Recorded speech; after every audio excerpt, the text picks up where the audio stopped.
I'm Joseph Sussman. I'm a professor of civil and environmental engineering and the Engineering Systems Division here at MIT.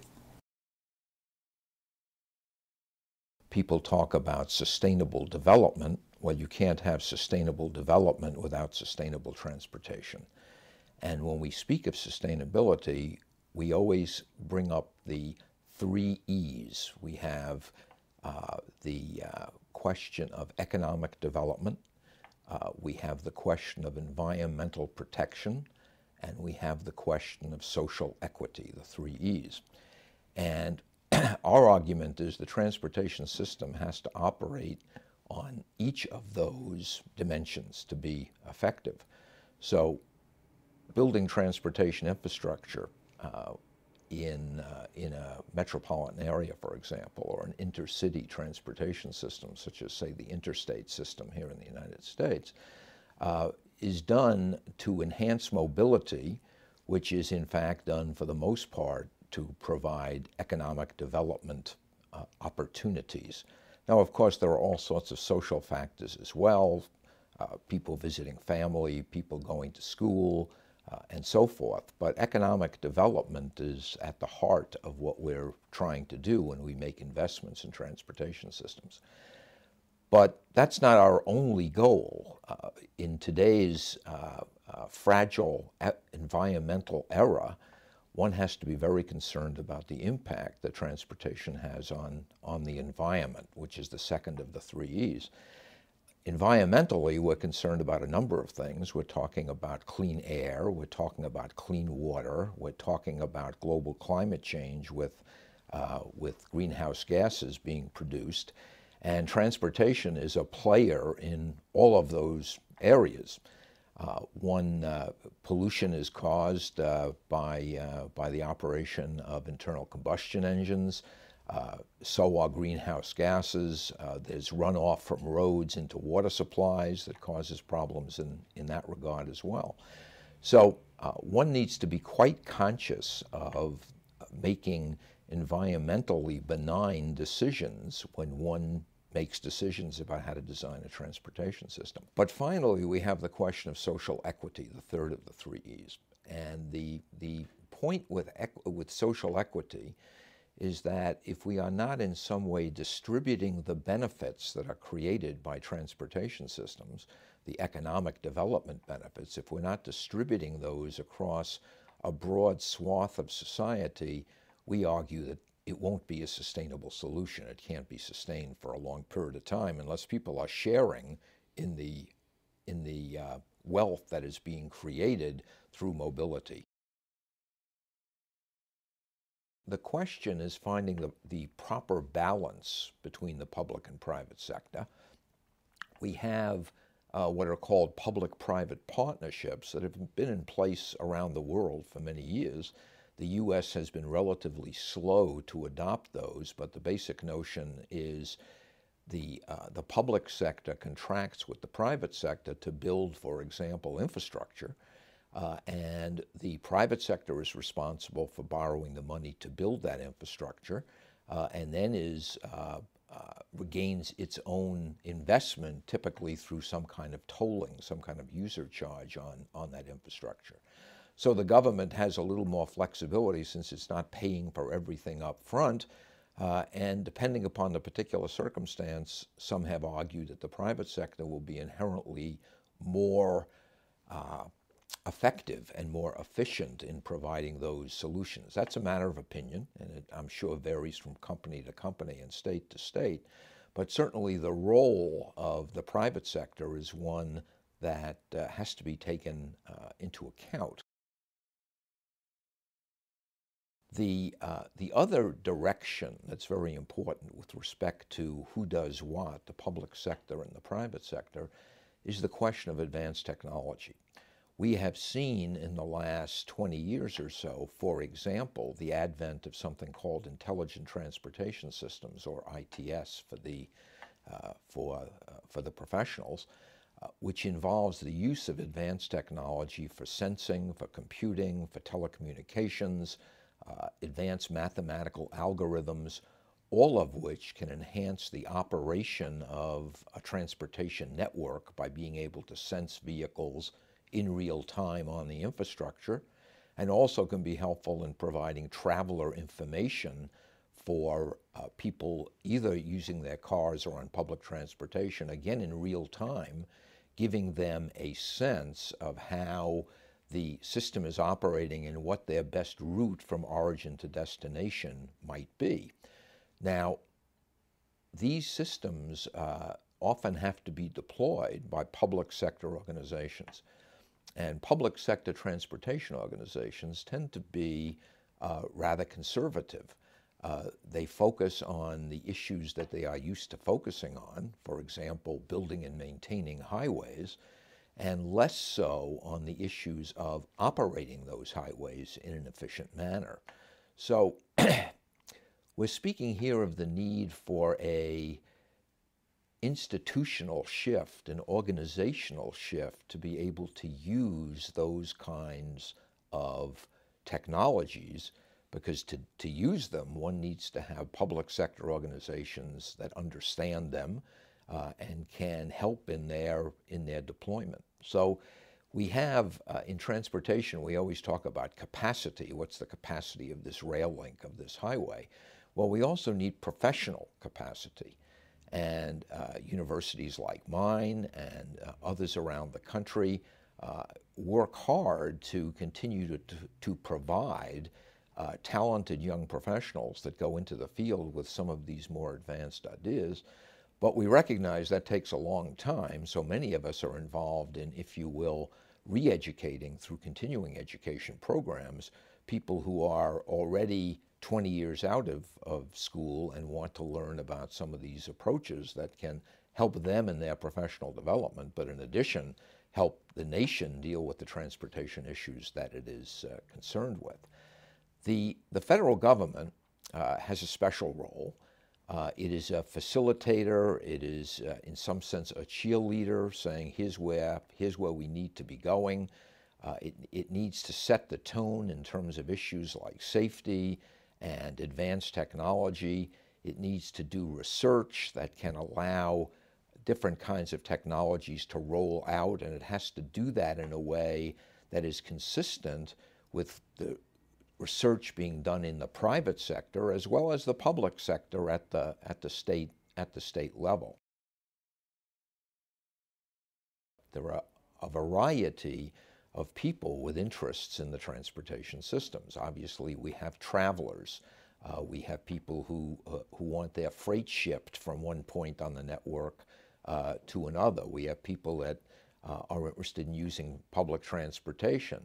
We have people that live adjacent to major transportation facilities like Logan International Airport here in Boston, the Boston metropolitan area. So a variety of folks are interested in the transportation enterprise, but the way in which they measure its performance may well be very, very different. And we need to take that into account when we make transportation decisions. Let's suppose we're talking about adding physical capacity to Logan International Airport. We want to add runway capacity, let us say. For somebody living out in the suburbs of Boston, like me, for example, we're all for it. We think adding to the capacity of Logan is terrific, so we don't get delayed when we're leaving for Chicago. We don't get delayed when we're flying in from Los Angeles. The system will operate more effectively, more smoothly, if we have additional capacity on those runways. But everybody doesn't necessarily feel that way. If you live adjacent to the Logan property, and you've got planes flying over your house all day long, your view of additional capacity at Logan is not a very positive one. They feel people living in that environment, and the mayor of the city of Boston is included in that class, feel that maybe somebody else should take some of the environmental pain of having an airport. Everybody understands the need for the airport, but the question of whether it's being spread out among the stakeholder community may be less clear. So if we're able to develop a mathematical model to say, Here's what will happen at Logan if we add a runway. Here will be the improved throughput of Logan as an airport. Here are the effects on other airports around the region and around the country of Logan being a better node. And the airlines are, of course, very interested in that. How often have you sat in an airport and your flight is delayed and you look out and the sun is shining beautifully, but you're waiting for an airplane to come in from Chicago where it's snowing? And so the notion of the transportation network comes into play. Whenever my neighbors go on vacation or on business to Europe or Asia, I know when they come back, since they know what I do for a living, they're going to say, Joe, why don't we have high-speed rail in this country? I just went to France, I just went to Germany, I just went to Japan, and everyone gets whisked around the country at high speeds in a very convenient way. We don't have to deal with all the hassles of checking in at airports and so on and so forth. Why can't the U.S. do it? And it's an excellent question, and in some sense there are a variety of answers that one could come up with. But the simplest answer is that to date we have been unwilling to pay within the public sector for developing these systems. The systems that I alluded to a moment ago, France, Germany, Japan, were all initially built by the government, and the government of the United States has chosen to make its investments in other areas, in highways and in air traffic control systems and the like. Now, why is that? Certainly we have as talented a group of transportation policymakers here in this country as in those other countries. One of the problems is that from a size point of view, from a geographic point of view, this is a huge country, much larger than any of the countries that I've mentioned, with 3,000 miles, 5,000 kilometers coast to coast, and 1,500 miles, maybe 2,000 plus kilometers from the Canadian border to the Mexican border. These are huge distances.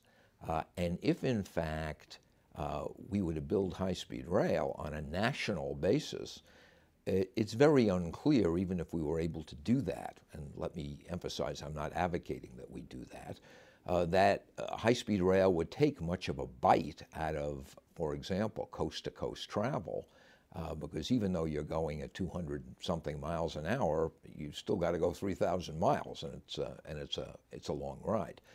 That said, there are many parts of the United States that would be ideally suited for high-speed rail. And here we're talking about corridors in which the distances are in the order of 500 miles or so or less. And here we have an opportunity to compete quite actively with the airlines. So we, of course, have the Northeast Corridor, the Washington to Boston corridor, and even going further north and further south, in which we have the only system that by any definition could be called high-speed rail, and by international standards it's really not at all. But the Northeast Corridor, a very densely populated corridor, would be ideal, particularly given the highway congestion on I-95 going north and south, particularly given the congestion at the airports in the Boston area, the 3 metropolitan airports in New York, Liberty and Newark and LaGuardia and Kennedy, and in Washington, Reagan National and Dulles. These are congested airports, and one of the reasons they're congested is there's a lot of people flying back and forth on the corridor. If we were able to attract those people to a high-quality, high-speed rail system, one could see tremendous benefits from the point of view of airline congestion, airport congestion, I should say, being diminished. So that's one obvious example. There are many others. You could have a series of corridors around Chicago, Chicago-St. Louis, Chicago-Minneapolis-St. Paul, Chicago-Detroit, and so on, would be ideally suited from a distance point of view. You have the Texas Triangle, which is the cities of San Antonio, Dallas, and Houston, all of which rank in the top 10 population-wise of this country. And high-speed rail zipping people around the great state of Texas would be excellent. Florida is another example. Florida, we talk about a system that can go from that would go from Tampa to Orlando and then south to Miami and Fort Lauderdale as, again, an ideally situated example of a corridor that would make sense for high-speed rail. And possibly most important and probably most advanced in terms of thinking is a system for the state of California. So extending from the north in San Francisco down to Los Angeles and down to San Diego is a prospect. And even further north beyond San Francisco, it could extend in principle up to Portland and Seattle, Washington, and even into Canada, into Vancouver. The problem is political. It's very difficult to, in fact, allocate large sums of money to one particular region of the country and not favoring the other regions of the country with this same technology.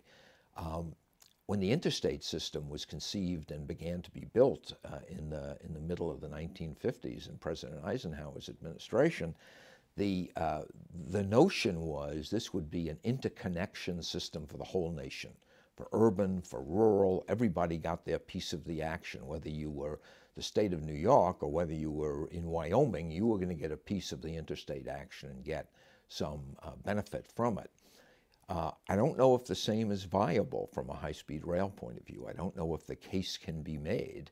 So the problem is that we would have to invest in a relatively small set of geographical areas in the country to have it make sense.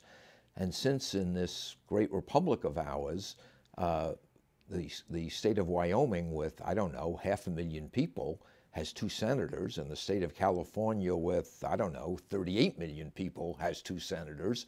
So it's very difficult to move forward unless the rural states have some benefit, and one would have to work hard to characterize this as a benefit to them other than by an overall improvement in economic development for the nation at large. Now, President Obama is, to my knowledge, the first president of the United States who's ever used the word high-speed rail in a sentence in a positive way, something that could make sense. And in fact, it's quite interesting. His comments have reverberated around the country, around the world. This past summer, I was in Tokyo visiting the East Japan Railway Company, with a company I have been doing work with for about the last 20 years. And I had my prepared talk, and they said, "We hope you're going to talk about high-speed rail in the United States, since President Obama is now speaking about it." And I had a very similar experience in Portugal, where we are also doing a lot of work in high-speed rail. When I went there to give a talk, again, they said, "Professor Sussman, we hope you're going to talk about the opportunities for high-speed rail in the United States." So this country is still being watched as the world scratches its head and wonders why we don't move forward with something that just seems to make so much sense. On some dimensions, I'm optimistic. On others, I am less optimistic. Certainly, there are a lot of forces in place that makes change away from the automobile very difficult. The land use that has grown up around the cities, I've mentioned sprawl, makes transportation by anything other than automobile very, very difficult. You can't provide say, heavy rail public transportation of the sort you have in New York City out somewhere in the suburbs. There just isn't the volume to pay, if you will, for the extraordinary costs there are of building those kinds of systems. But yes, there are ways of improving the system and improving behavior. We have this idea of congestion pricing in the transportation field, and this is enabled by the intelligent transportation systems ideas that we've talked about earlier. So the notion here would be to use pricing as a way of changing people's behavior, to make particular kinds of trips more expensive, particular kinds of trips less expensive, to try to entice them into behaviors that would make sense from a systemic point of view, make sense not only for them, but make sense for the traveling public at large. So you know all about Easy Pass in New York City, so one can electronically collect tolls as one zips by the toll booth at speed without stopping.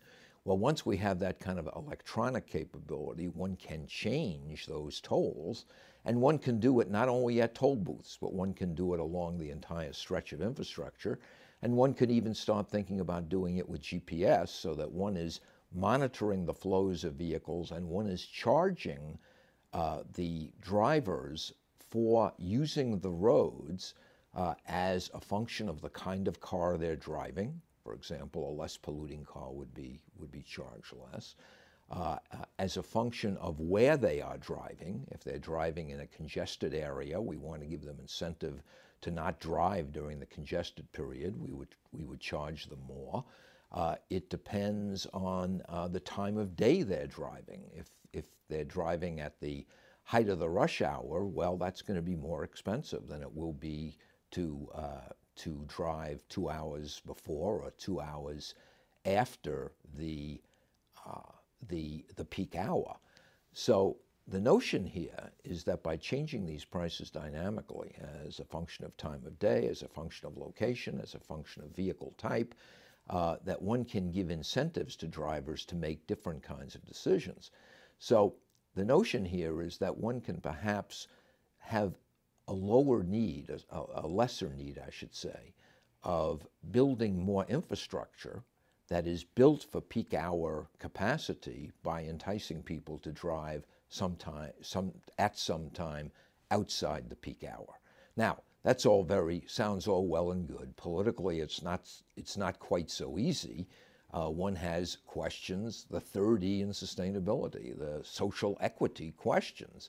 The well-heeled banker can maybe change his hours relatively easily and drive whenever he or she wants to get to work, where perhaps some blue-collar worker says to his boss, you know, I'd rather get here at 11 rather than at 9 because it'll cost me less to drive. And his boss says, we start at 9, and that's the end of that discussion. So there are equity discussions that go along with it. But this idea of universal road pricing is in fact something that I believe will happen over an extended period, perhaps 20 or 30 years. But eventually, that's going to be the way we pay for this infrastructure. Rather than paying it in indirect terms through things like the gas tax, we'll pay for using the roads themselves. We have the question of different kinds of fuels that we might use that would be less polluting, and fuels that would lessen our international energy dependency on unstable regions of the world, like the Arabian Gulf, for example, where our foreign policy is to a certain extent driven by our insatiable need for that fuel. One could see a change in the mix of fuels that we are using that would make us less energy dependent, perhaps create a less polluting system. But it's going to be a long, hard slog. Our land use patterns have been developed in a particular way. The idea of the American dream of a house in the suburbs with some land and some privacy still exists in much of the country. Surely there's been some modest flow of people back from the suburbs into the cities, which of course would be a good thing from a transportation perspective. But these land use changes are very, very long-term and slow to happen. So we have to work on some of these issues in the meantime: congestion pricing and technology enhancements and so on.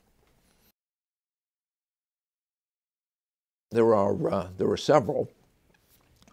London, of course, instituted some years ago, perhaps 5 or 6 years ago now, congestion charging to enter the center city of London. They have their cordon, and you pay actually quite substantially to drive into London, and that has had an effect on the congestion levels that have existed, and it has had an effect on the share of travelers that are using public transportation.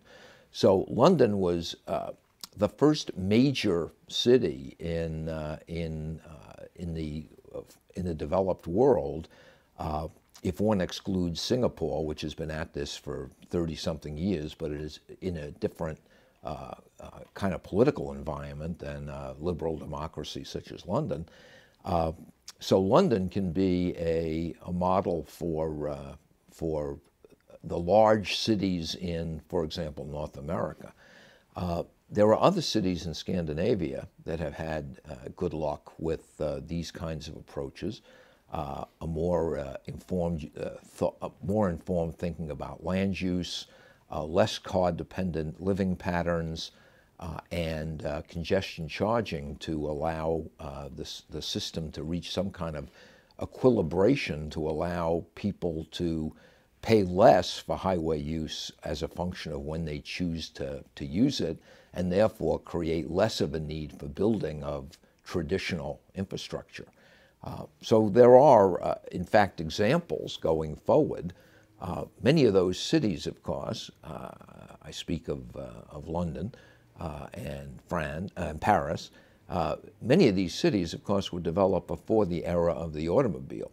And if you look, in fact, in the United States, you look at New York and Boston and Philadelphia, these were cities that were largely in place before the automobile became such an extraordinary factor within our transportation enterprise. So you look at those cities with very well-developed public transportation, and you compare them with Phoenix and Los Angeles that grew up largely in the era when automobiles were already quite common, and you see a very different kind of pattern. So it's going to be a long pull to see if we can make some of these changes, but if one thinks in a creative way technologically, if one thinks about transportation as a complex system and understanding it in that way, if one thinks about different institutional structures for managing the transportation enterprise that is more sensitive to the need of the myriad stakeholders that transportation has, I think we can make good progress on all three dimensions of sustainability. I think we can continue to develop economically. I think we can create a system in which we are much more a steward of the environment than perhaps we've been. And I think we can do something from a social equity point of view to make sure that the environmental impacts are shared equitably and the economic development benefits are shared equitably as well.